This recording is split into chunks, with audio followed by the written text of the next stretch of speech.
ये बेटा last lecture में डिस्कस जर्नल इंट्रो की ऑपरेटिंग क्या होता है, और हमने स्टार्टिंग लेक्चर डिस्कस की ऑपरेटिंग एक्टिविटीज क्या होता है। आज हम उसका प्रैक्टिकल फॉर्मेट डिस्कस करेंगे। लास्ट लेक्चर में मैंने आपको बताया था कि डायरेक्ट एंड इनडायरेक्ट दो तरह की एक्टिविटीज होती हैं जिससे हम ऑपरेटिंग मेथड निकालते हैं। ठीक है, according to accounting standard 3 an operating activity can be classified as direct और इनडायरेक्ट। ठीक है, but out of that in our syllabus, ठीक है, this one is not in our syllabus, indirect is in our syllabus. And what does the direct and indirect mean? Direct means calculating the cash flow during the year from direct activities, means direct operating activities. कितना cell किया, कितना purchase किया, कितने expenses किए, कितनी income बन की, उसको हम कहते हैं ऑपरेटिंग बाय डायरेक्ट। अगर आपका लीड से बिजनेस है इलेक्ट्रॉनिक्स का, तो कितने वैल्यू के आपने इलेक्ट्रॉनिक्स सेल किए, 10 लाख के, 20 लाख के, 30 लाख के, कितने आपने उससे पैसे रिसीव किए। ठीक है, इफ कितने इलेक्ट्रॉनिक्स परचेज किए, यानी कि जो आपके ऑपरेशन है उसके कंटेक्स्ट में जो आपने पैसे खर्च किए उसको हम डायरेक्ट मानते हैं। But that is not in our syllabus, but whenever it comes the definition, तो आपने उसकी ऑपरेटिंग की डेफिनेशन वही लिखनी है। Those transaction which are used or be incurred in the business, ठीक है, directly are referred as operating. ठीक है, इसमें हमने फाइनेंस नॉन फाइनेंस में डिस्कस किया। ठीक है, now indirect activities as we discussed will be those activities which is part of our business. Okay, and here cash flow will be calculating using non-operating activities. Non-operating activities कौन सी थी? ठीक है, one was investing, one was financing. ठीक है, तो यहाँ पे इसका मतलब हम इन्वेस्टिंग और फाइनेंसिंग को यूज करते हुए ऑपरेटिंग निकालें।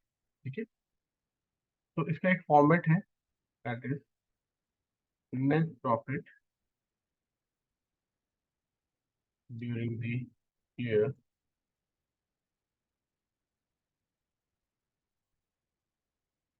Net profit during the year. ठीक है, मेरे जो वॉइस की किसी को डिस्टर्बेंस आई ना, जस्ट 2-3 मिनट दो, बाकी बच्चे आ जाए, मैं मीटिंग लॉक कर लेता हूँ। After that it will be gone. ठीक है, net profit during the year. ठीक है, अब net profit during the year का क्या मतलब होता है? वो प्रॉफिट हमने जो पूरे साल में कमाया। ठीक है, इसमें सबसे पहले डिस्काउंट करेंगे हम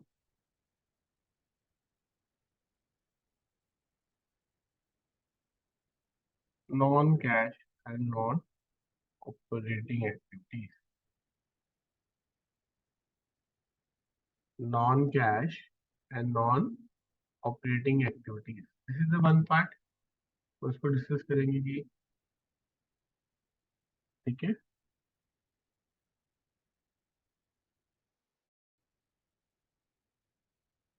second part will be,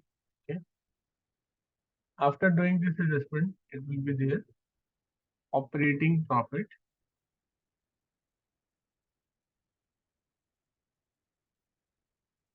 before, नन्हे अब ठीक है बेटा?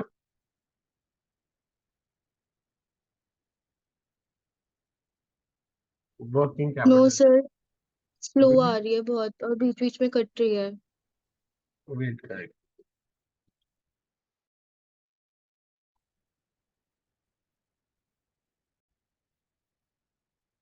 Operating profit before working capital adjustment. तो basically what I am trying to imply है कि हमने एक फॉर्मेट देखना है, उस फॉर्मेट के अंदर, ठीक है, हमने कुछ चीजें डिटरमाइन करनी है। ठीक है, number one is net profit. ठीक है, and this net profit will be calculated as a working note. Mark my thing, याद रखना बेटा ये चीज। वर्किंग नोट बनाएंगे इसके लिए, it is a compulsory working note. ठीक है, जिन्होंने फॉर्मेट बनाया होगा, फॉर्मेट के लास्ट में एक वर्किंग नोट बनता है, ये उन बच्चों ने देखा होगा। ठीक है ना, ये मैं इंडिविजुअली भी इनको डिस्कस करूंगा। ठीक है, then come operating profit before working capital changes. तो इसका मतलब क्या है कि after we have done non cash non operating adjustments, हमारे पास एक प्रॉफिट आएगा जिसको हम कहते हैं operating profit. And some time in the exam, in the case study, it comes, ये कैलकुलेट ऑपरेटिंग प्रॉफिट। ठीक है, second thing is, now comes second adjustment.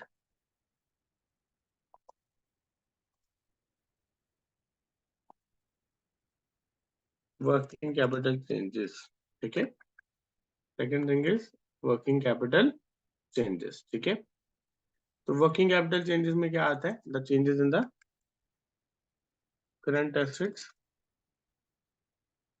And current liabilities, ठीक है। बेटा फॉर नेक्स्ट 10 मिनट सब बच्चे कैम बंद कर लो, अगर जो नेट इंटरनेट में इंटरफेरेंस आ रही है वो ठीक हो जाएगी। एवरीवन, ठीक है, कैम बंद कर लो, बस जिससे पूछो रिप्लाई कर देना, ठीक है। तो the first part here comes out to be that is net profit. पहला पार्ट हमने सीखना है नेट प्रॉफिट, दूसरा पार्ट हम सीखेंगे जिसमें दिस, तीसरा part working capital changes, the fourth part here will be payment of actual taxes, that will be tax paid and extraordinary items,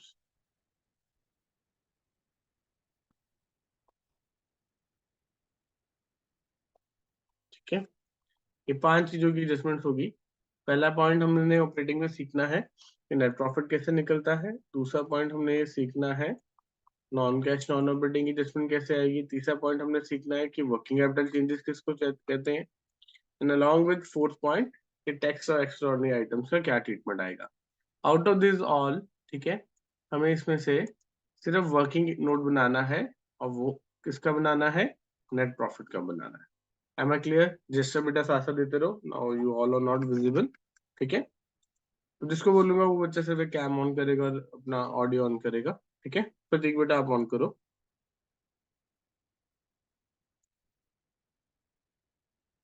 हाँ जी बेटा, आपने यस फॉर्मेट सर। बना लिया format?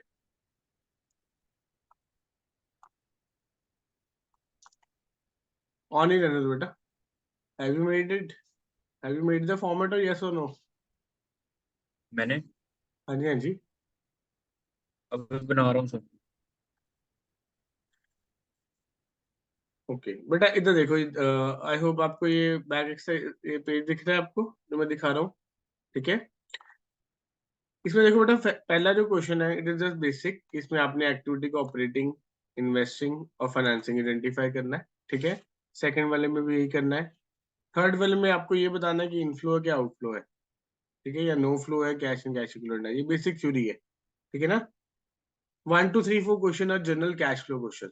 Question number 1 to 4 are general cash flow question, कि cash flow के अंदर inflow क्या है, आउटफ्लो क्या है, ऑपरेटिंग कौन सा है, इन्वेस्टिंग कौन सा है, फाइनेंसिंग कौन सा है। तो बेटा जो हमने 3 पहले चार्ट किए थे, जिस बच्चे को स्टार्टिंग बेसिक कंसेप्ट में ही दिक्कत आ रही है कि मुझे ये नहीं पता लग रहा है किसको प्लस करना है, मुझे ये नहीं पता लग रहा है किसको माइनस करना है, मुझे ये नहीं आइडिया हो पा रहा कि इसको ऑपरेटिंग कहा जाएगा, इसको इन्वेस्टिंग कहा जाएगा, उसको फाइनेंसिंग करेगा, फॉर दैट आपको 2 चीजें करनी पड़ेंगी। नंबर 1, आपको जो थ्योरी नोट्स के अंदर ऑपरेटिंग, इन्वेस्टिंग, फाइनेंसिंग का जो चार्ट बना हुआ है कि ऑपरेटिंग में कैश इनफ्लो, कैश आउटफ्लो, उस चार्ट्स को सामने रख के पहले 4 क्वेश्चन करने हैं, ठीक है। इसके लिए मैं 15 मिनट का एक स्पेशल लेक्चर दोबारा रखूंगा, जिसमें हम वो चार्ट्स को दोबारा से रिवाइज करेंगे और ये 4 क्वेश्चंस करेंगे। रवजीत सुन रहे हो बेटा? हाँ जी सर। हाँ, तो वो 3 चार्ट से पहले 4 क्वेश्चन करोगे तो आपके बेसिक्स और क्लियर होंगे, ठीक है। Now coming to the operating, देखो net profit before tax and extraordinary items, ठीक है। This is the first topic, जो कि हमारे ये पहला टॉपिक है जो हमने कहा ना, net profit during the year. This is the same thing. तो इसको अगर आप चाहे तो क्वेश्चन नंबर 5 से लेकर टिल क्वेश्चन नंबर 9, ठीक है। तो it goes from question number 5 to question number 9 where we are going to discuss only this part, ठीक है। तो इसका मतलब हमारे जो पहले क्वेश्चंस हैं, question number 5 to question number 9, उसको ही डिस्क्राइब कर रहे हैं। सिर्फ फर्स्ट वर्किंग नोट को निकालना ही सिखाएंगे आपको।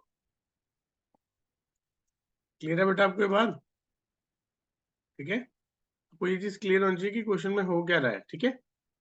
देन नेक्स्ट कम्स, ठीक है, after this question number 10, calculation operating profit before working capital changes started from question number 10 question number 10 11। तो वर्किंग कैपिटल चेंजेस का प्रॉफिट निकालने के लिए in non cash non operating की जो एडजस्टमेंट है उसको सॉर्ट करने के लिए, ठीक है, we are going to do these questions, ठीक है। क्वेश्चन नंबर 10 एंड 11 बेटा फॉर्मेट की ना लेयरिंग कर रहे हैं हम, फॉर्मेट को पार्ट्स में डिवाइड कर रहे हैं। हर किस क्वेश्चन से कौन सा कंसेप्ट समझ आता है ये हम नोट कर लोगे, ये ऐसे बना के नोटबुक, ठीक है। देन आफ्टर दैट, ठीक है, question number 12 till question number 20, ठीक है, that will be the full fledge question, ठीक है, ठीक है। क्वेश्चन नंबर 12 से लेकर क्वेश्चन नंबर 20 तक, जिसके अंदर ऐसा टॉपिक आएगा, this by the means of what,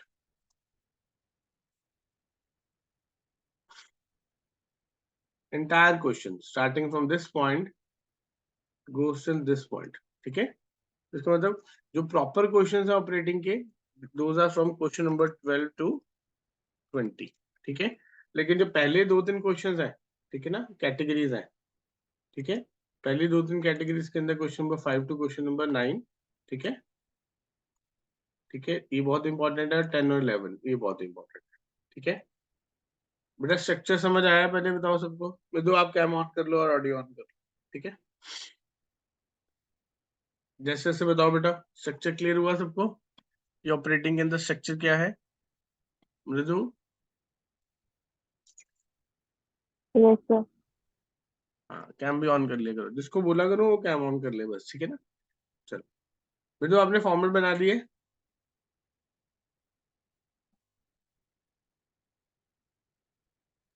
last line रहेगी, बाकी हो गया। क्या कह रहे हो बेटा? लास्ट है क्या, बाकी हो गया? हाँ जी, वो लास्ट जो टेक्सटेड और एक्स्ट्राऑर्डिनरी आइटम। ओके फाइन, ठीक है, आप ऑन ही रखना अपना कैम। हाँ जी केशव बेटा,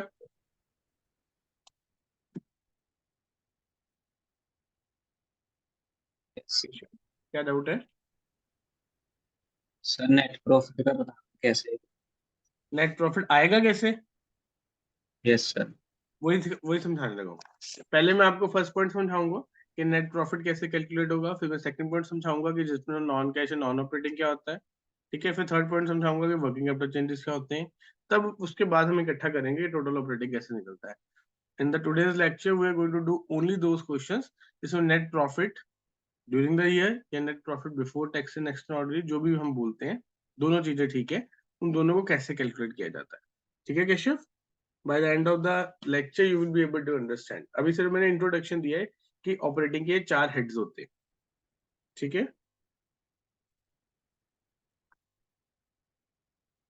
चलो मिथु, the format was on page number 5 4.60 I guess, yes sir.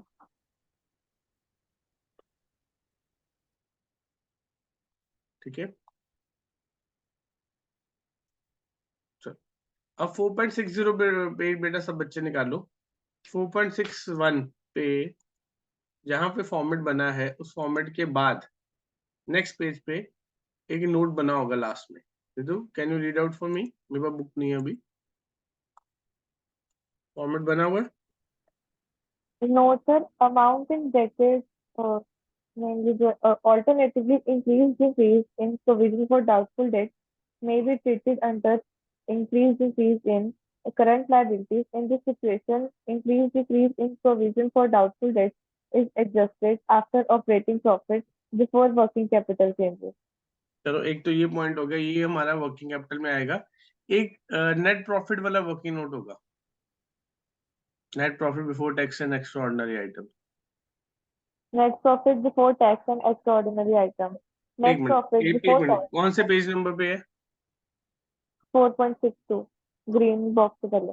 हाँ 4.62 पेज निकालो बेटा, सब बच्चे इसको बुक पे नोट करें, इसको हाईलाइट करें, वेरी इंपॉर्टेंट, ठीक है।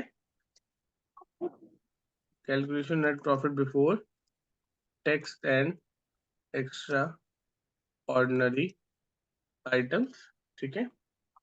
देखो बेटा ये वाला पॉइंट हमेशा वर्किंग नोट में निकालना है आपने, फॉर्मेट के अलावा एक वर्किंग नोट बनाना है, ठीक है। अब ये है क्या? देखो बेटा, अब ये देखो हम कैश फ्लो बना रहे हैं, कैश फ्लो में हम कैश इनफ्लो और आउटफ्लो कंसिडर करते हैं। एक ना हमने एक्रूअल कंसेप्ट पढ़ा था, ठीक है, एक हमने कैश कंसेप्ट पढ़ा था। एक्रूअल कंसेप्ट कहता है कि ट्रांजैक्शंस को रिकॉर्ड करना है, चाहे पैसे आए हैं चाहे नहीं आए, यानी कि कैश की एक्चुअल मूवमेंट हुई है चाहे नहीं हुई, ठीक है। कैश कंसेप्ट कहता है कि एक्चुअल कैश जब पे और रिसीव होगा तभी हम रिकॉर्ड करेंगे, वैसे हम उसको रिकॉर्ड नहीं करेंगे। Now here the problem comes, we are having our balance sheet and P&L on the basis of accrual. हमारे पास बैलेंस शीट और P&L किसके बेसिस पे है? Accrual. and we have to convert that balance sheet into cash। तो इसका मतलब हमें एक्रूअल से कैश में जाना है। बात समझ समझे? यानी कि एक्रूअल बेसिस पे हमें प्रॉफिट दिया गया है, ठीक है। नेट प्रॉफिट हमने जो निकाला, किसके बेसिस पे निकाला? एक्रूअल के बेसिस में निकाला। अब एक्रूअल से कैश जाना है, तो इसका मतलब जौन सी ट्रांजेक्शन्स एक्चुअल कैश में नहीं हुई, उन ट्रांजेक्शन्स को रिवर्स करना पड़ेगा, ठीक है। तो वी शुड हैव अंडरस्टैंडिंग कि कौन सी चीजें कैश में आउट पे होती हैं, कौन सी नहीं होती, ठीक है। तो यहाँ पे सबसे पहले नंबर 1 आएगा। हाँ जी, क्या लिखा है हमने, तो बोलो। Net profit before tax and extraordinary items. Net profit as per statement of P&L or difference between closing balance and opening balance of surplus, that is balancing statement of P&L. Wait, हाँ, net profit at the closing, साल के and में कितना balance, ठीक है। तो आप दो फाइनेंशियल ईयर्स की बीच में डिफरेंस निकाल लोगे प्रॉफिट का, वो आपका आ जाएगा, that will B difference of, ठीक है, that will B difference of opening and closing. Let's say आपका पिछले साल में ओपनिंग बैलेंस था P&L का 50,000 एंड क्लोजिंग बैलेंस है 80,000। तो इसका क्या मतलब हुआ कि आपने कितने का प्रॉफिट कमाया इस साल? 30,000 का। तो formula will be always closing minus opening, ठीक है। Formula will be always closing minus opening. तो first thing we are trying to establish कि हमारी बैलेंस शीट के अकॉर्डिंगली हमारा प्रॉफिट कितना है। समझ रहे हो आप? हमारी बैलेंस शीट के अकॉर्डिंग हमारा प्रॉफिट कितना है, यानी एक्रूअल कंसेप्ट के अकॉर्डिंगली, ठीक है।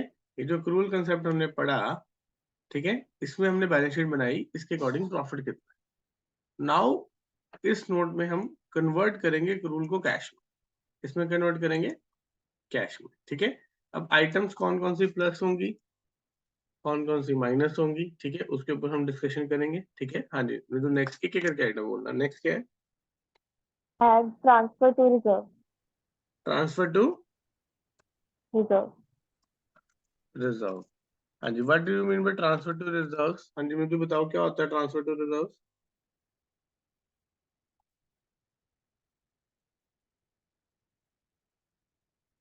सर जब हम रिजर्व्स ट्रांसफर करते हैं। तो बेटा वो यहाँ ऐड क्यों कर रहे हैं हम? सर पहले नहीं किए थे। नहीं, गलत। हाँ जी, ट्रांसफर टू रिजर्व यहाँ पे क्यों आ रहा है? अदनव बता सकते हो? क्योंकि वो प्रॉफिट में से निकालते हैं तो वापस ऐड करेंगे।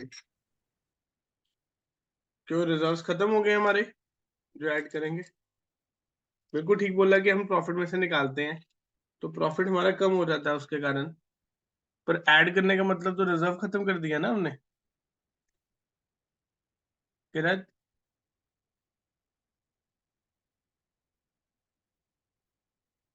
पता है? मे बी बिकॉज कि इतना कैश इनफ्लो आउटफ्लो तो नहीं है, पर नेट प्रॉफिट निकालना है कौन सा नेट प्रॉफिट निकालना है? Before tax. वो टैक्स तो निकालना है। आधा आंसर ठीक है इसका। देखो, इसने एक वर्ड यूज किया, may be cash inflow outflow नहीं है। What does that mean? कि रिजर्व के पैसे हम किसी को दे के नहीं आते। ऑल दी एप्रोप्रिएशन, मैं जो लाइन बोल रहा हूँ उसको याद करना बेटा। All the appropriations in the business, all the appropriations in the business, ठीक है। जितनी भी एप्रोप्रिएशंस होती है बिजनेस में, उसमें कभी भी पैसा बाहर नहीं जाता। आप प्रोविजंस बनाओ, आप रिजर्व बनाओ, ठीक है, ठीक है। बिकॉज पैसा बाहर नहीं गया तो हम नेट प्रॉफिट निकाल लेंगे, लेकिन कैश नेट प्रॉफिट निकाल लेंगे, ठीक है। जो किरत ने बोला कि हम नेट प्रॉफिट निकाल लेंगे, नेट प्रॉफिट तो निकल गया ड्यूरिंग द ईयर, लेकिन वो अक्रूवल का प्रॉफिट निकला है। तो इसका मतलब वाइल मेकिंग दीज एडजस्टमेंट्स, ठीक है, वाइल मेकिंग दीज एडजस्टमेंट्स, ठीक है, ऑल द एप्रोप्रिएशंस, सॉरी ध्यान दो जरा, ठीक है, हाँ, all the appropriations need to be, all the appropriations need to be reversed. ऐसा नहीं है कि रिजर्व खत्म हो गया, हम एक वर्किंग नोट में भी इसीलिए बना रहे हैं ताकि हमारी मेजर बुक्स को अफेक्ट ना करें। तो सारी की सारी एप्रोप्रिएशंस को ऐड बैक कर देना है। यस चिरन, रिजर्व्स कैसे होते हैं? जैसे जनरल रिजर्व है, लेट्स से तेरे पास जनरल रिजर्व स्टार्टिंग 15,000 है और साल के एंड में 30,000 है, 35,000 है, तो तूने रिजर्व में कितने पैसे डाले मनराज? कितना डिफरेंस हुआ? 20 ऐड किए। 20 ऐड किए। अब 20 ऐड किए होंगे तो तेरा प्रॉफिट कम हुआ होगा कि ज्यादा हुआ होगा? कम नहीं, कम हो गया होगा। तो इसका मतलब कम यहाँ हो पे जो गया। भी तेरा प्रॉफिट की वैल्यू आई थी उसमें तुझे 20 ऐड करना पड़ेगा। Why to add 20? क्योंकि इसका मतलब रिजर्व से पहले कितना प्रॉफिट था वो निकालने की कोशिश कर रहे हैं ना। How much profit was there before the reserves? वो कैश प्रॉफिट था ना। लेट से तूने 10 लाख रुपए प्रॉफिट कमाया और 2 लाख रुपए तूने रिजर्व बना दिया, तो तेरा प्रॉफिट कितना रह गया होगा अब? 8 लाख रुपए, 8 लाख रुपए। ठीक है, मन रहा है? अब जो 8 लाख रुपए है वो हमारा प्रॉफिट तो है, लेकिन जो 2 लाख रुपए रिजर्व के हमने साइड पे रखे हैं वो तो हमारे पास ही कैश पड़ा है। हमारे पास कैश में प्रॉफिट कितना है? तो यहाँ पे एक मैं टर्म लिख रहा हूँ, कैश नेट प्रॉफिट। ठीक है, वो कैलकुलेट करने की कोशिश कर रहे हैं हम। ठीक है, चलो तो नेक्स्ट पॉइंट बोलो बेटा। Dividend table. Suppose dividend of previous year paid during the year.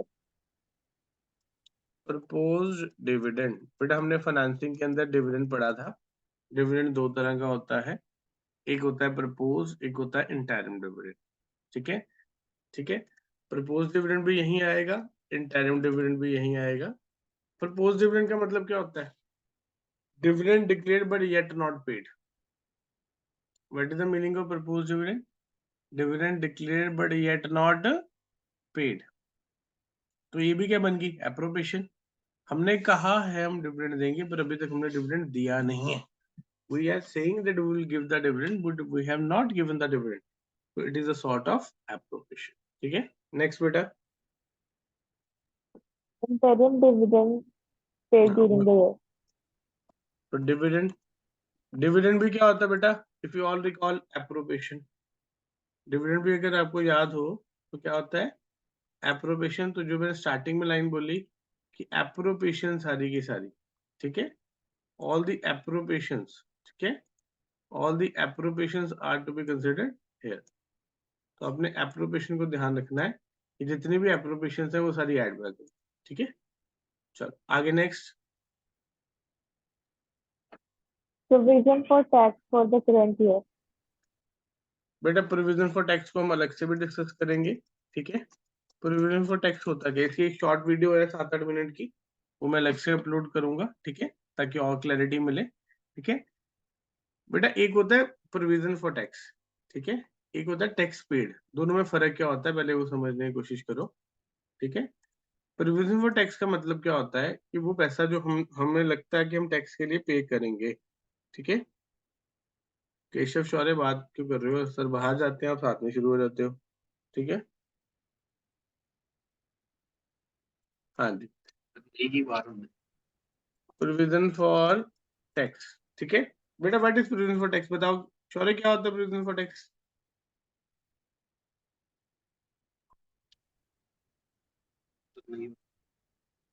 Shaurya, what is provision for tax?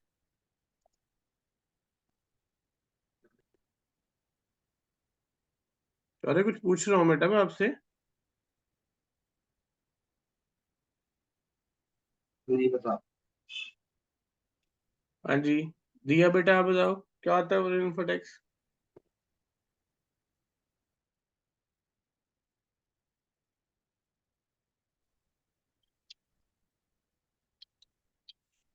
जब तो नहीं अटेंडेंस पता मार्क कर ले सबकी। हाँ जी, क्या होता है? मृदु, आपको पता है बेटा?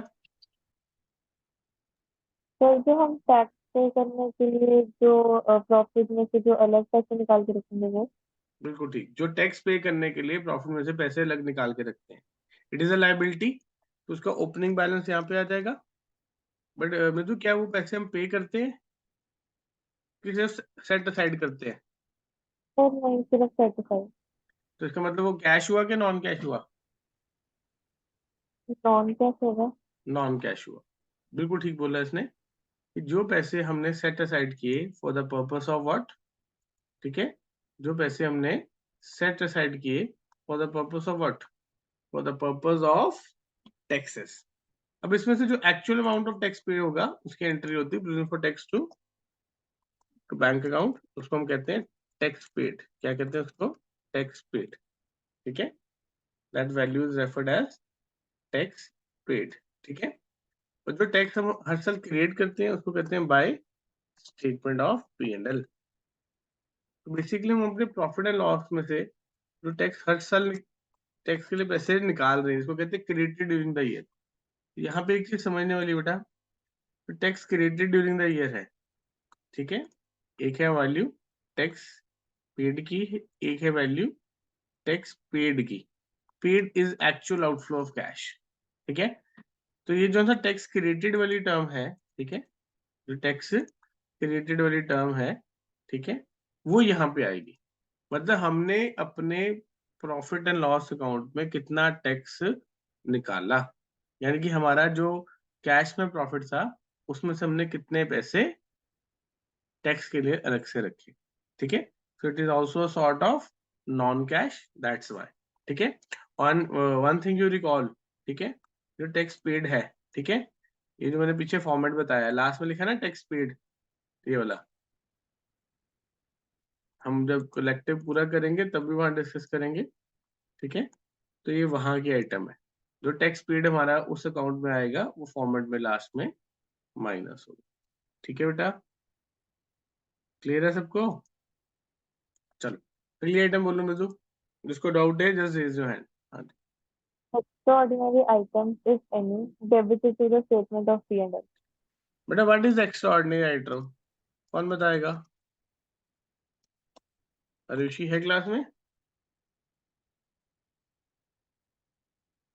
एब्सेंट है आज, ठीक है। नंदी बेटा क्या होती है एक्स्ट्राऑर्डिनरी आइटम्स? जो नॉर्मल कोर्स ऑफ बिजनेस में रेगुलरली नहीं होती। जैसे कि एग्जांपल? Loss by fire.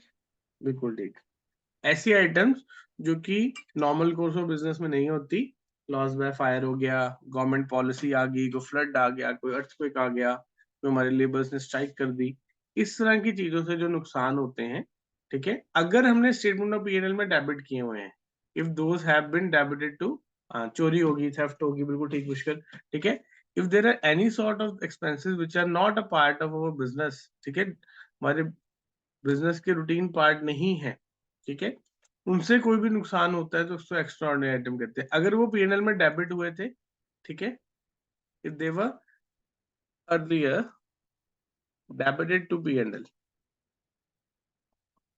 ठीक है, and if they were credited, तो इसका मतलब वो इनकम थी। जैसे आपको इंश्योरेंस से क्लेम मिल गया, अब इंश्योरेंस से क्लेम हर बार थोड़ा ना मिलेगा, ठीक है, गवर्नमेंट से कोई रिलीफ पैकेज मिल गया, ठीक है, अर्लियर क्रेडिटेड टू P&L, ठीक है, तो आपके वो P&L में पहले क्रेडिट हुए थे तो इसका मतलब आपकी इनकम है, P&L में डेबिट हुए थे इसका मतलब वो आपका एक्सपेंस है, और वो दोनों नॉन कैश है, ठीक है ना, दैट्स व्हाई। डन बेटा? चलो उसके बाद में तू क्या लिखा है? Less extraordinary items, if any, credited to the statement of P&L. वो माइनस हो गया, उन्होंने बता दिया। उसके बाद Refund of tax, credited to statement of P&L. बेटा रिफंड ऑफ टैक्स ना ये यहाँ पे माइनस में बताते हैं, मैं इसको यहाँ पे आपके साथ एक वर्ड ऐड कर दूंगा, नेट। नेट का मतलब क्या होगा? नेट टैक्सेस, नेट टैक्सेस मतलब प्रोविजन में से रिफंड माइनस हो जाए, ठीक है। तो जब हम क्वेश्चन आएगा उसमें डिस्कस करेंगे कि रिफंड होता है, जैसे लेट से हमने गवर्नमेंट को 30,000 टैक्स दिया, गवर्नमेंट ने 5,000 वापस कर दिया, तो हम नेट 25,000 को लेके चलेंगे, ठीक है, क्योंकि रिफंड जो है अगर हम यहाँ पे माइनस करेंगे, ठीक है, तो हमें वहां पे प्लस भी करना पड़ेगा, तो हमेशा टैक्सेस को नेट टैक्सेस लेके चलेंगे। एनीवन बेटा? एक थॉरो ओवरव्यू दिया है मैंने, समरी दिया है, ठीक है, व्हाट इज द फॉर्मेट, किसी को डाउट? बेटा I am repeating, question number 5 start है। According to AS4, dividend declared is proposed dividend is referred as contingent liability. Now what does contingent liability means? Contingent liability means that amount that liability which may or may not be payable. Propose dividend contingent क्यों कहा जाता है?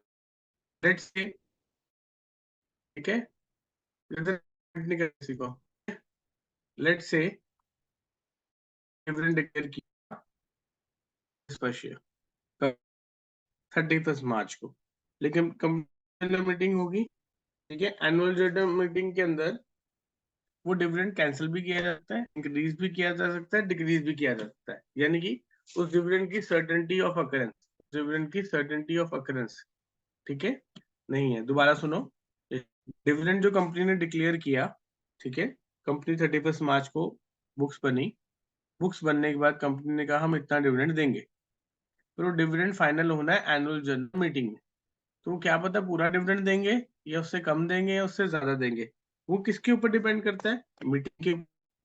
तो जब तक meeting नहीं हो जाती उसको हम कंटिंजेंट लायबिलिटी मानेंगे, ठीक है। हाँ जी रिया दिया।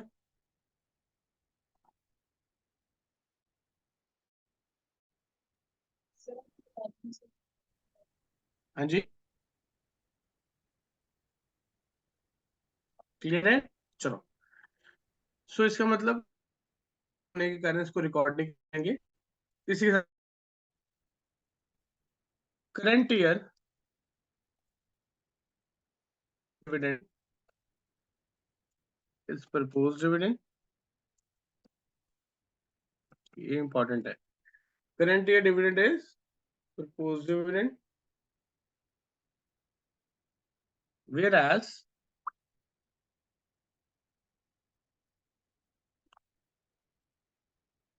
आवाज में प्रॉब्लम आ रही है।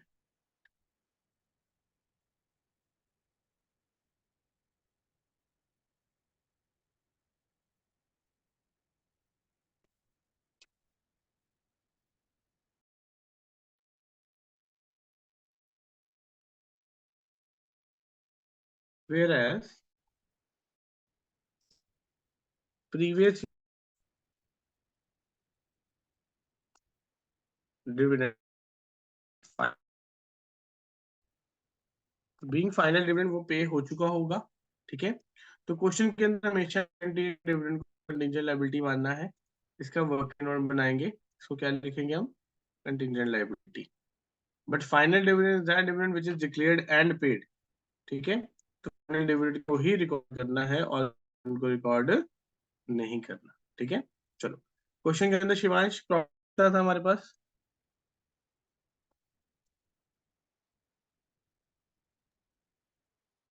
Sir, balance and payment of P&L and dividend payment. नहीं मेरा बैलेंस इन पेमेंट था, वो था। आवाज नहीं आ रही सर आपकी। Difference, what is the difference in balance of payment, ठीक है। 5 लेट्स lakh. से 5 lakh, what was the opening closing value? Opening 5 lakh and closing 10 lakh. So here what will it become? मैंने फॉर्मूला क्या बताया था? Closing minus opening. What was the formula? Closing minus opening. तो the profit for the year, ठीक है, it becomes to 5 lakh. Profit कितना आ गया? 5 लाख। इसमें ऐड होगा प्रपोज्ड डिविडेंड, क्या ऐड होगा? Proposed dividend which will be how much, ठीक है, that is of previous year. अब आपको दो डिविडेंड दिए हुए हैं, शिवाय दोबारा रीड करना लास्ट वाली लाइन है, एडिशनल इन्फॉर्मेशन वाली। Proposed dividend for the years 31st March 2022 and 2023 are 4 lakh and 5 lakh respectively. इसमें से करंट ईयर का कौन सा हुआ? 22 के 23?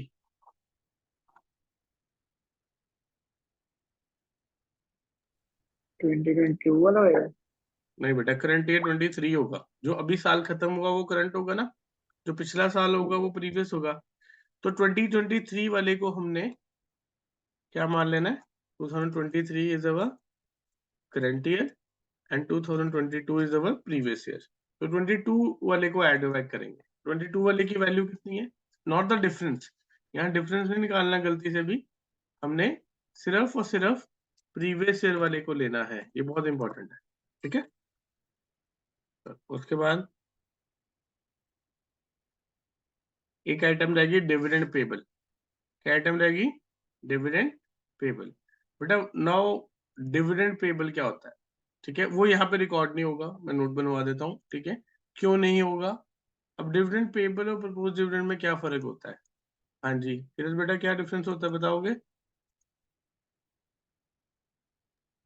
डिविडेंड पेबल मतलब अभी पे करना है कौन सा डिविडेंड पे करना है अभी? 5 लाख वाला। नहीं, वो वाला नहीं है। ठीक है, सुनो बेटा ध्यान से। डिविडेंड पेबल का मतलब क्या होगा? ठीक है, dividend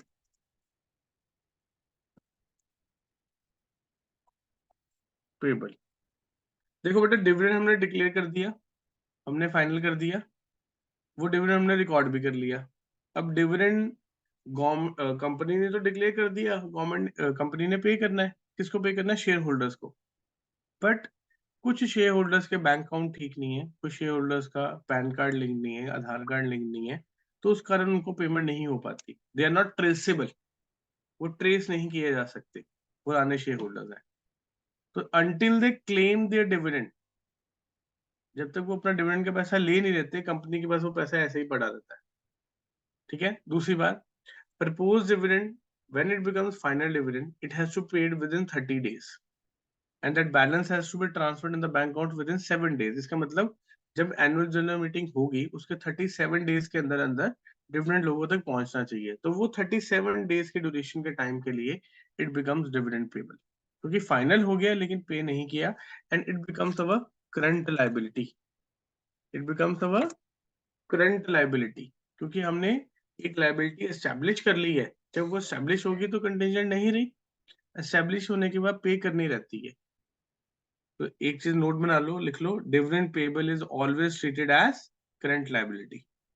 dividend payable is always treated as current liability.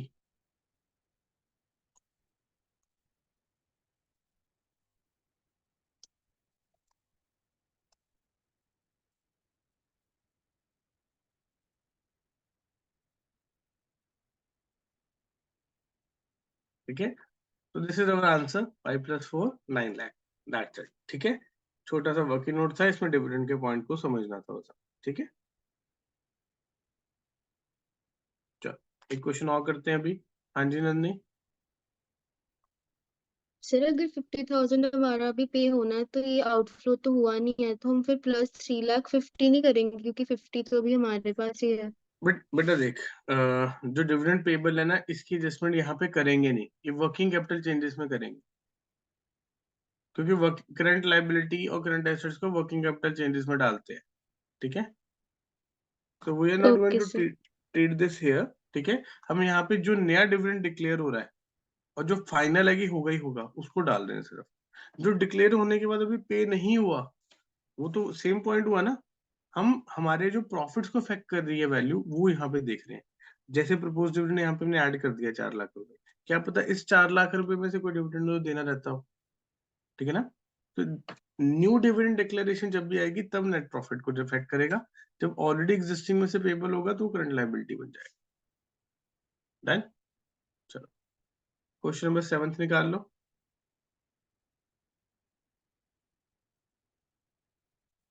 Question number 7, ठीक है,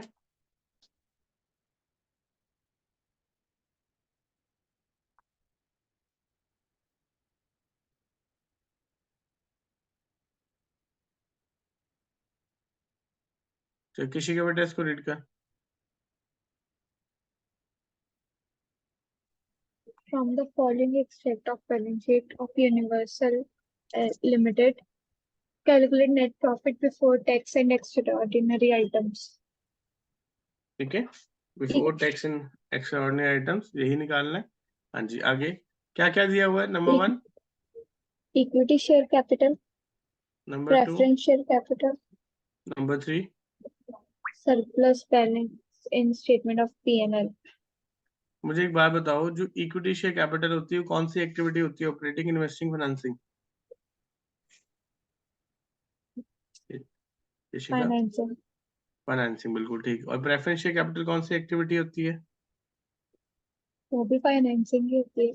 बिल्कुल ठीक। तो उन दोनों को कुछ करेंगे यहाँ पे क्या? नहीं सर। नहीं, बिल्कुल ठीक। हमने सिर्फ और सिर्फ प्रॉफिट्स को कंसिडर करना है, ठीक है। तो एक फॉर्मेट दोबारा बनाते हैं, ठीक है। Net profit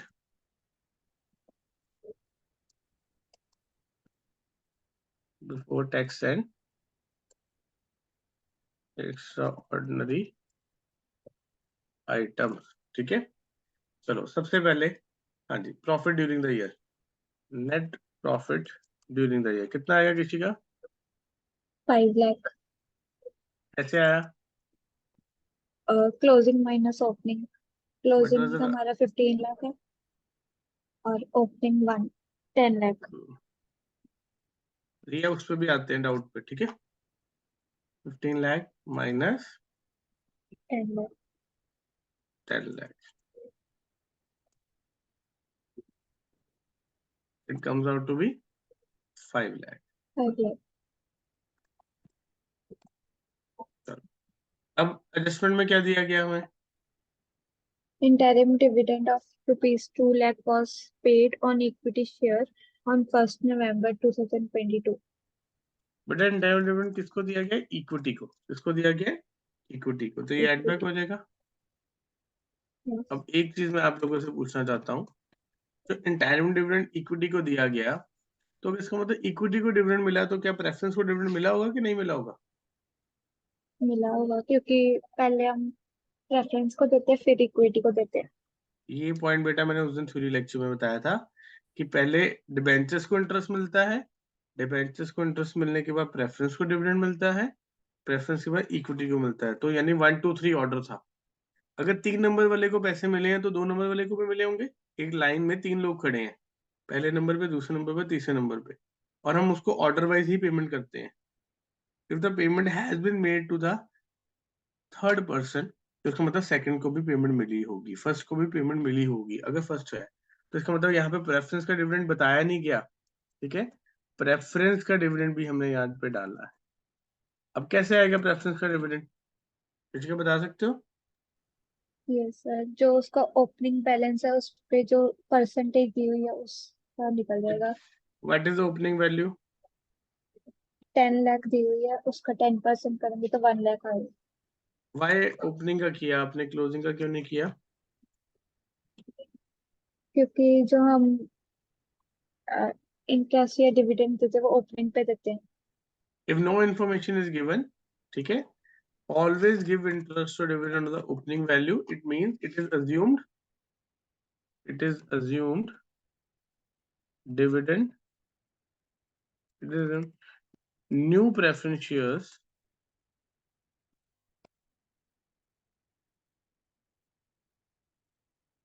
are issued at the end of year.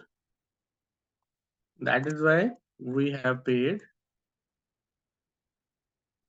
dividend on opening value. इसको भी थ्योरी कॉपी में नोट कर लेना। इंटरेस्ट ऑन डिबेंचर्स, ठीक है, interest on debentures and preference dividend is paid on the opening value if no information is given in the question, ठीक है, because it assume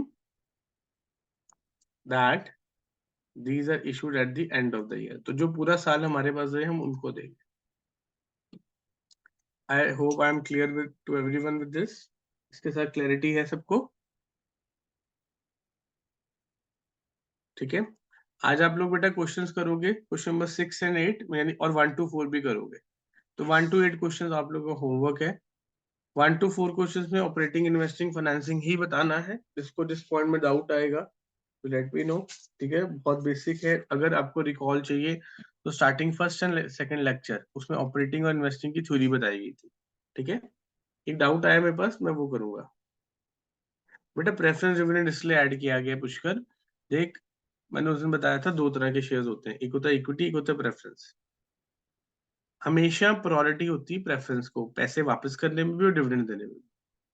तो पहले नंबर पे प्रेफरेंस को पैसे मिलते हैं, दूसरे नंबर पे इक्विटी को मिलते हैं। बिजनेस स्टडीज का फाइनेंशियल मैनेजमेंट चैप्टर है, उसमें इनके फीचर्स दिए हुए हैं, एक बार उसको भी वहां से गो थ्रू करना। तो यहाँ पे इंटरनल डिविडेंड दिया हुआ है, इसका मतलब हमने इक्विटी वालों को डिविडेंड दिया होगा, लिखा हुआ ना डिविडेंड टू इक्विटी। अगर इक्विटी को डिविडेंड मिला है तो उसका मतलब प्रेफरेंस को भी मिला होगा। प्रेफरेंस के नाम से पहले ही प्रीफिक्स लिखा हुआ है शिवांश 10% प्रेफरेंस शेयर्स। तो इसका मतलब क्या हुआ कि प्रेफरेंस को अगर डिविडेंड मिलना है तो कितना मिलना है 10%। ठीक है, और वो हमने ओपनिंग वैल्यू पे दे दिया। पुष्कर शिवांश दोनों को क्लियर है? जैसे से बता दो, ठीक है ना? क्लियर है?